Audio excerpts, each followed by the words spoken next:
गुरु महाराज को आप जो गुरु के प्रेमी हो नहीं समझ पाए। आप ये समझो बहुत से लोग भटकाव में आ गए और गुरु महाराज को नहीं समझ पाए कि गुरु महाराज कौन थे। क्योंकि उनके हड्डी और मांस में यानी समझो कि ताकत को खोजने लग गए।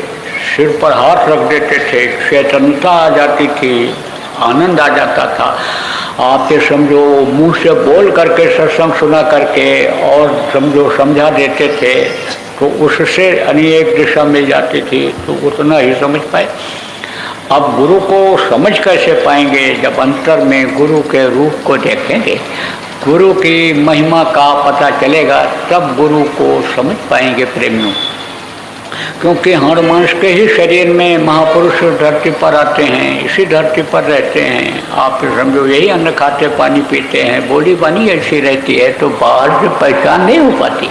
तो कहने का मतलब यह है प्रेमियों कि सुमिरन ध्यान भजन बराबर करो, और अंतर में जब ध्यान लगाओगे, गुरु महाराज जब मिलेंगे तो सब शंका आपकी निकल जाएगी, सारी बातें निकल जाएंगी। फिर आपको किसी से कुछ पूछने की जरूरत भी ये नहीं पड़ेगी कि भाई सच बताओ। लोग कहते हैं कि उमाकांत को कहा था बाबा जय गुरुदेव ने नामदान देने के लिए, पुराने लोगों की संभाल के लिए कहा था कि नहीं कहा था, ये पूछने की जरूरत ही नहीं पड़ेगी।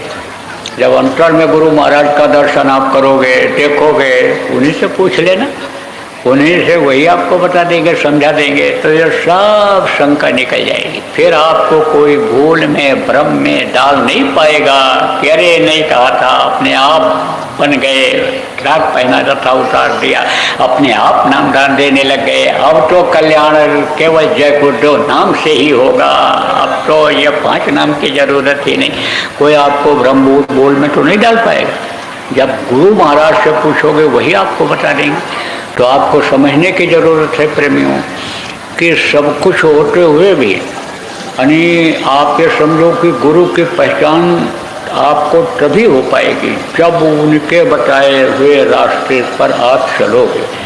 जो नामदान ले चुके हो गुरु महाराज से, उनको विशेष रूप से मन को बताना है कि आप गुरु के आदेश का करो पालन, और गुरु को मनुष्य मत जानो कि हमारे गुरु महाराज मनुष्य थे, शरीर छोड़ करके चले गए। कहा गया गुरु को मानुष जानते सो नर करिए अंत, महादुखी संसार में आगे यम के पंद।